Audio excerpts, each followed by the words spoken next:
Assalamualaikum warahmatullahi wabarakatuh. Perkenalkan, saya Putri Indah Mayasari dengan NIM K23 Pada kesempatan kali ini, saya akan menjelaskan mengenai materi vektor dan operasi vektor kelas 10 fase E.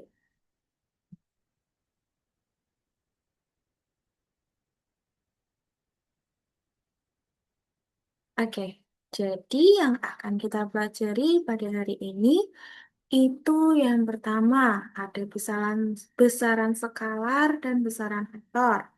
Yang kedua, itu bagaimana cara menggambarkan vektor. Lalu yang ketiga, ini masih lanjutan dari yang kedua, yaitu penjumlahan dan pengurangan vektor.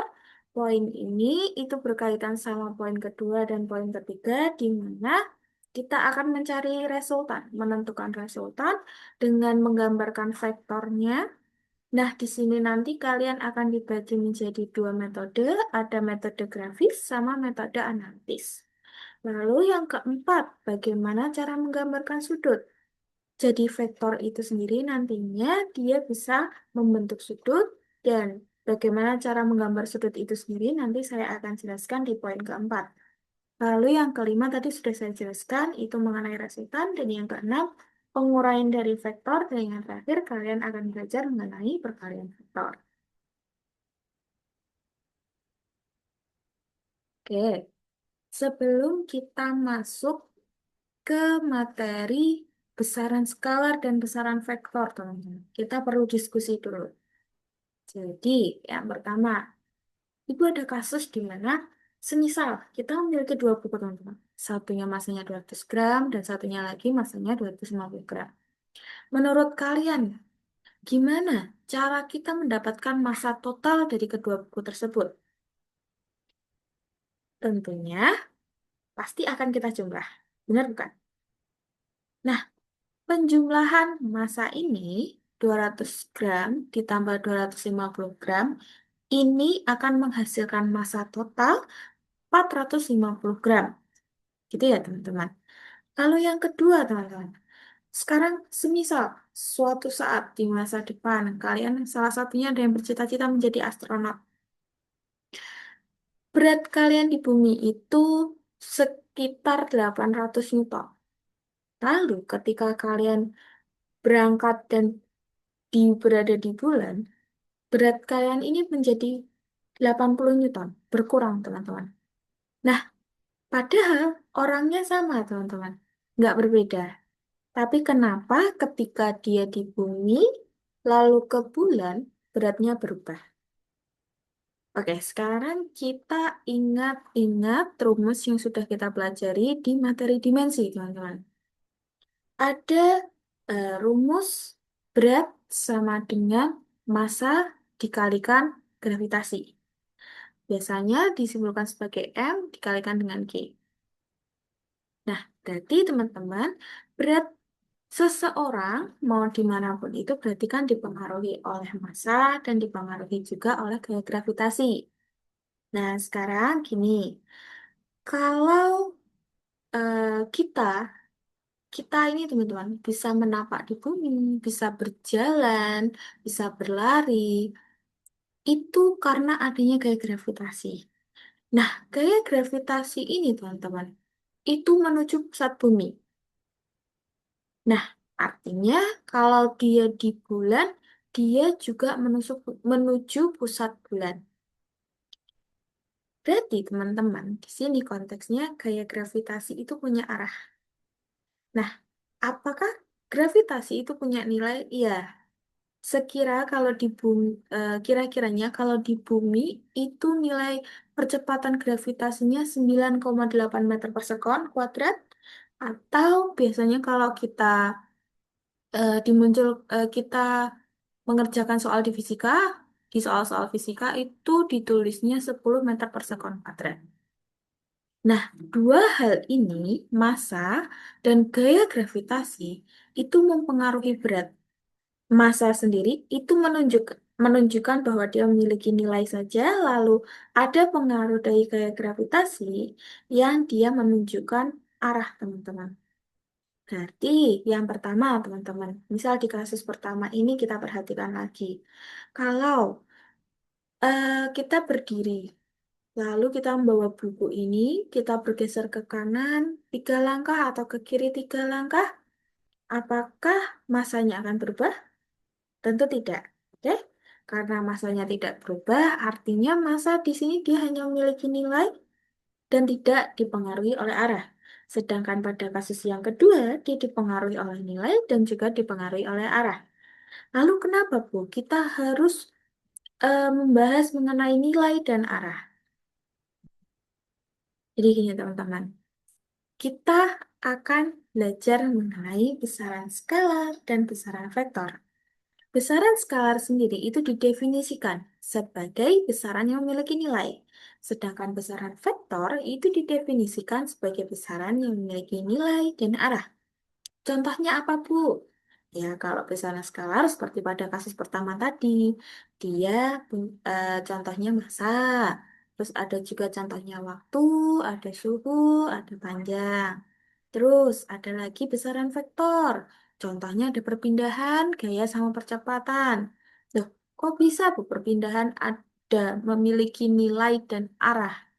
Nah, kalau perpindahan itu memang dipengaruhi oleh arah karena ibu, misalkan ya, ibu kasih contoh, kita berjalan ke arah utara, ke arah barat, timur, selatan. Itu artinya perpindahan kita itu memiliki arah, teman-teman. Nah, ibu lanjutkan ke slide yang berikutnya. Oke, sekarang kita akan belajar mengenai vektor, teman-teman. Vektor itu gambarnya seperti apa sih, Bu? Bentuknya kayak gimana? Jadi vektor, teman-teman, itu bisa digambarkan sebagai panah seperti ini. Nah, di sini, teman-teman, ada titik O, ada titik B. Nah, titik O ini menunjukkan sebagai pangkal vektor, sedangkan titik B ini sebagai ujung vektor. Nah, ini tolong diingat-ingat dulu.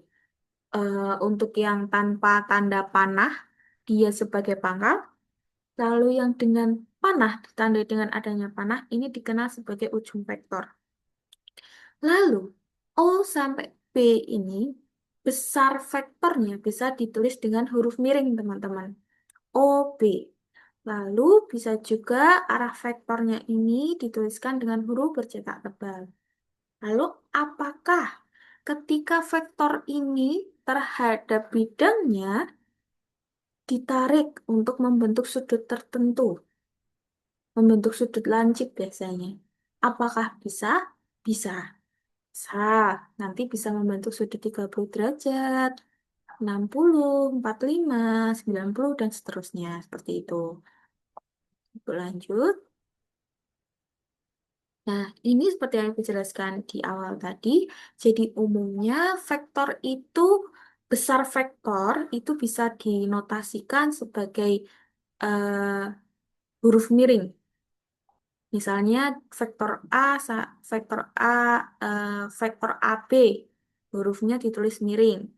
Atau besarnya vektor AB ini bisa ditulis dengan tanda mutlak, lalu huruf AB-nya ditulis dan di atasnya diberi tanda panah.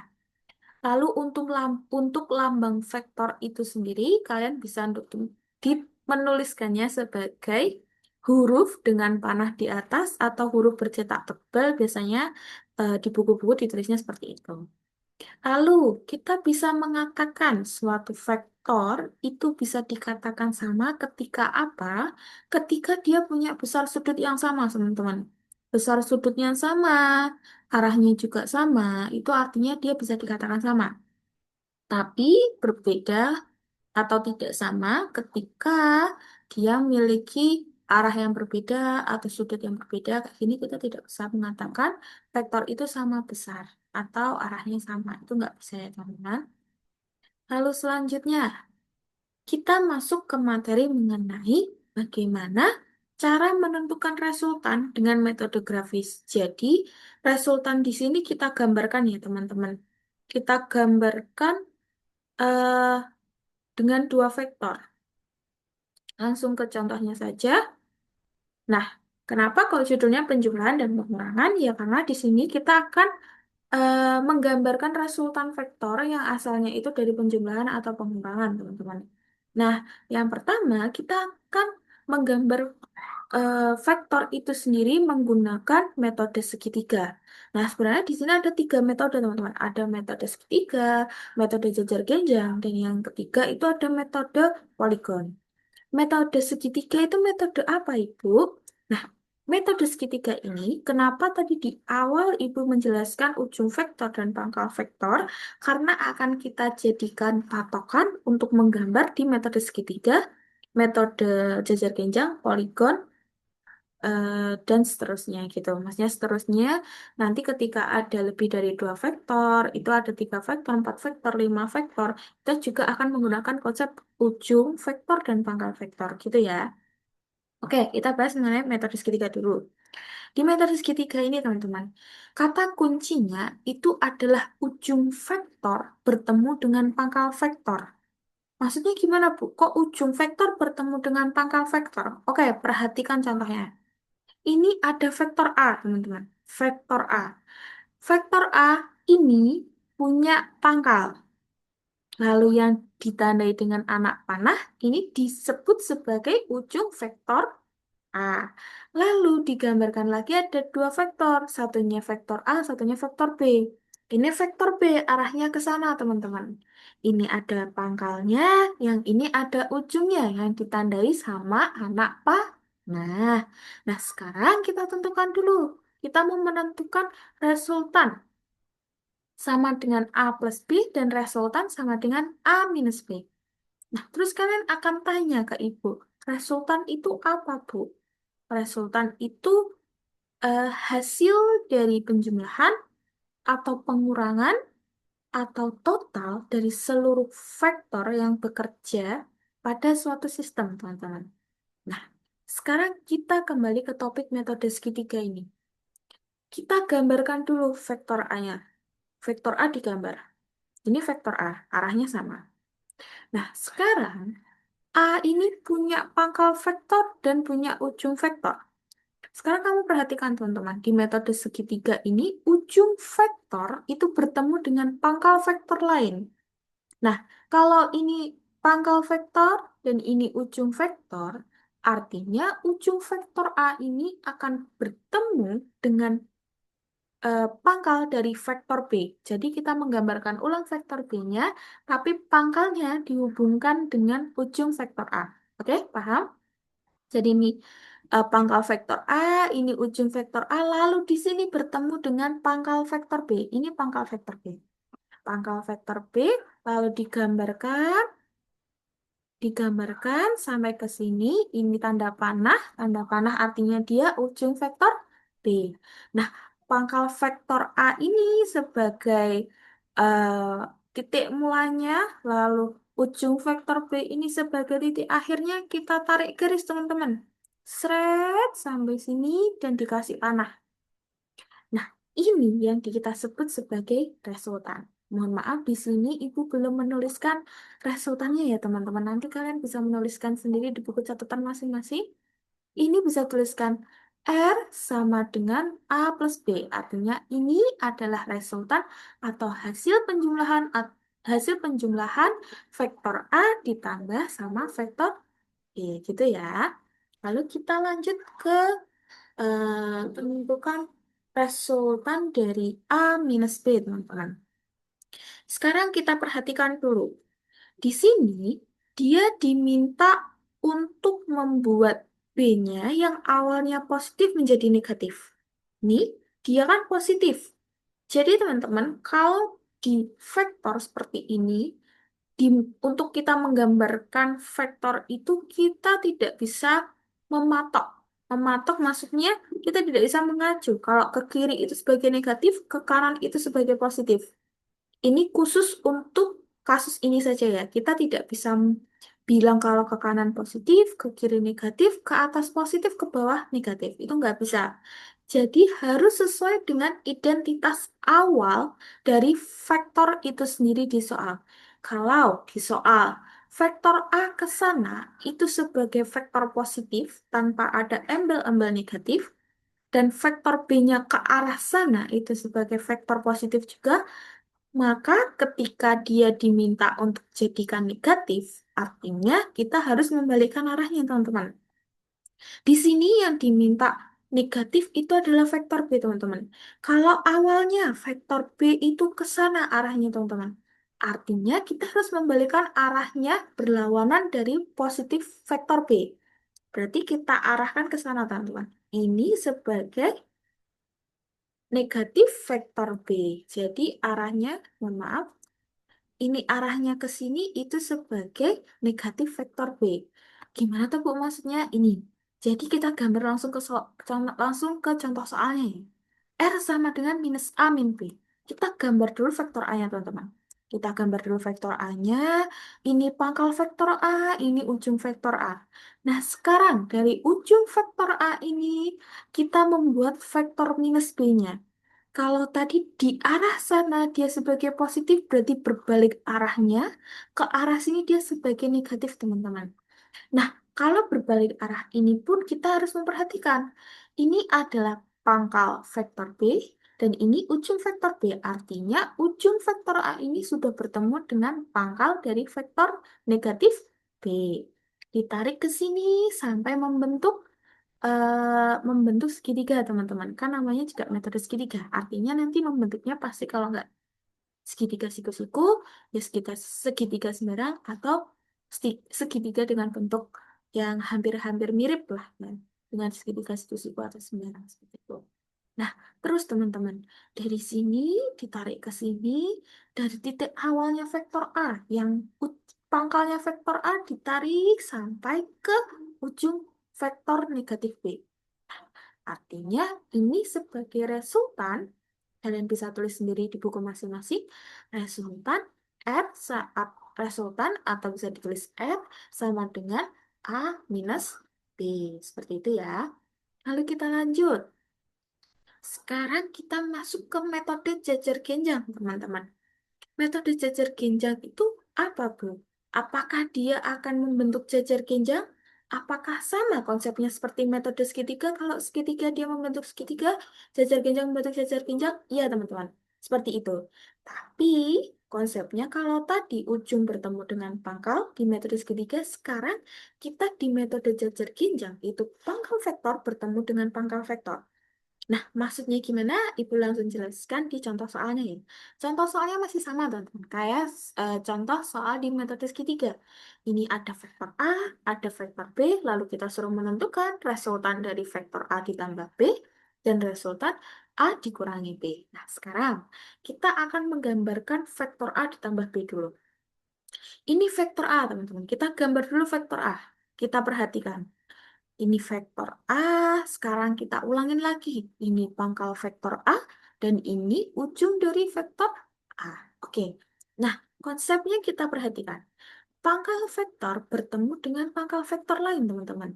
Artinya, dari pangkal sini, kalian menarik garis yang membentuk vektor B.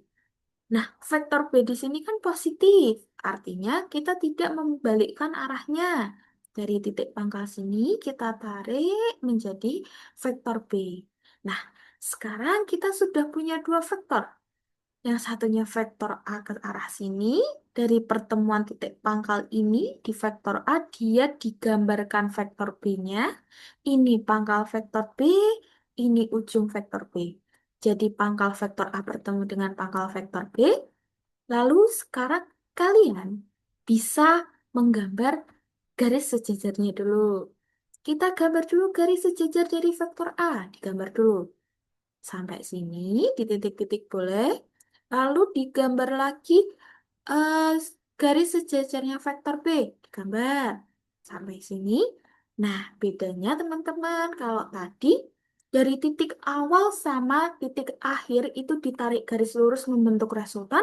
Sekarang, titik pertemuan pangkalnya ini ditarik sampai bertemu ke titik pertemuan garis sejajarnya, teman-teman. Jadi, dari sini garisnya, lalu di sana arah panahnya. Oke, nah nanti kalian bisa tambahkan sendiri di bukunya kalian masing-masing. Ini dituliskan sebagai R sama dengan A ditambah dengan B. Oke, sekarang Ibu lanjut ke contoh yang kedua. Contoh kedua ini dimintanya itu negatif B. Seperti yang contoh pertama, teman-teman. Kita harus membalikkan arahnya. Sekarang kita gambar dulu vektor A-nya. Vektor A digambar. Ini sudah digambarkan. Nah, ini pangkal vektor A, ini ujung vektor A. Sekarang kita gambar vektor yang negatif B ini. Nah, kita gambarnya tadi kalau dia arahnya ke sana sebagai positif, artinya berbalik arahnya dengan panah yang di berlawanan arah itu sebagai negatif B. Mohon maaf kalau gambarnya kurang miring. Nanti kalian bisa gambar dan perbaiki sendiri ya. Ini dari titik pangkal ini kalian gambarkan vektor minus B-nya, teman-teman. Pangkal minus B, pangkal vektor minus B, lalu sampai ke ujung vektor B. Ini, nah setelah kalian gambar, kalian buat garis sejajarnya. Dibuat dulu garis sejajarnya, garis sejajar minus B, lalu garis sejajar minus A, ditarik dari titik pertemuan pangkal sini, ditarik sampai ke titik pertemuan garis sejajarnya. Ini sebagai resultan atau F sama dengan A minus B. Oke, kita paham ya. Sekarang Ibu lanjut ke metode poligon. Metode poligon itu apa, Bu? Kok disebut sebagai metode segi banyak? Jadi metode poligon ini pengembangan dari metode segitiga, teman-teman. Nah, di metode poligon ini kalian akan menggambar lebih dari dua vektor, bisa tiga vektor, empat vektor, dan seterusnya. Nah, kalau kalian menggambar menggunakan metode poligon, meskipun dia pengembangan dari metode segitiga, teman-teman, dia nggak akan membentuk segitiga sempurna. Segitiga sempurna, entah itu segitiga sembarang atau segitiga siku-siku, dia nggak akan membentuk gambar seperti itu. Kenapa? Karena nanti karena dia lebih dari dua vektor, artinya nanti bentuknya bisa membentuk bangun datar seperti trapesium atau bisa jadi tidak membentuk bangun datar, semisal seperti ini teman-teman. Contoh, kan tadi hanya ada dua vektor, vektor A sama vektor B. Sekarang kita ketambahan satu lagi vektor, yaitu vektor C, teman-teman. Vektor A ke arah sana, vektor B ke arah sana, dan vektor C ke arah atas. Tapi dilihat dulu di sini. Tentukan resultan sama dengan B ditambah A ditambah B ditambah A dikurangi vektor C. Nah, sekarang kalian lihat di sini diawali dulu sama vektor B. Artinya kalian harus nyamar vektor B terlebih dahulu. Kalau semisal soalnya itu vektor A ditambah vektor B ditambah vektor C. Ya sudah, artinya kalian harus menggambar vektor A dulu, baru vektor B, lalu vektor C. Gitu ya. Kalau di soal ini, kalian harus menggambar vektor B dulu. Sekarang kalian gambar dulu. Di sini vektor B-nya positif digambar. Vektor B-nya digambar, ini pangkal, ini ujung. Karena dia pengembangan dari metode segitiga, artinya kita masih menggunakan konsep metode segitiga, yaitu ujung bertemu dengan pangkal. Nah, sekarang ini pangkal vektor B dan ini ujung vektor B. Berarti dari ujung vektor B, kita menarik garis dari pangkal vektor A ke ujung vektor A. Dari ujung vektor A, kita menarik garis lagi untuk membentuk garis vektor minus C. Nah, sekarang kalau dia ke atas sebagai positif C, artinya berlawanan arahnya ke bawah itu sebagai negatif C. Oke, jadi ini vektor B, vektor A, lalu dilanjutkan vektor C, dan dari titik awal sini ditarik ke sini, ditarik ke titik ujung panah vektor yang terakhir, itu sebagai resultan atau bisa ditulis R sama dengan B ditambah A dikurangi vektor C. Oke, selanjutnya. Nah, bukan tadi kita sudah belajar mengenai metode segitiga, jajar genjang, sama poligon. Kok sekarang kita kembali ke metode mohon maaf, ke metode jajar genjang lagi. Nah, tadi kan Ibu menjelaskan mengenai metode poligon. Metode poligon itu pengembangan dari metode segitiga. Dia digunakan lebih dari dua vektor. Nah, apakah metode jajar genjang itu juga bisa digunakan untuk menggambar vektor lebih dari dua? Bisa. Misal, seperti contoh yang Ibu kasih ini. Ada vektor A, vektor B, sama vektor C. Langkah-langkahnya dulu, kalian bisa menggambar vektor A ditambah vektor B dulu. Kita ikuti langkah-langkah ini dulu. Jadi, kita ingat sebelumnya metode jajar genjang, apa bertemu apa? Pangkal vektor bertemu dengan pangkal vektor. Oke, sekarang kita gambar dulu vektor A dan B-nya, teman-teman.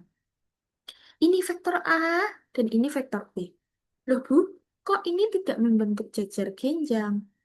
Kok dia membentuknya persegi? Iya, teman-teman, dia membentuknya persegi.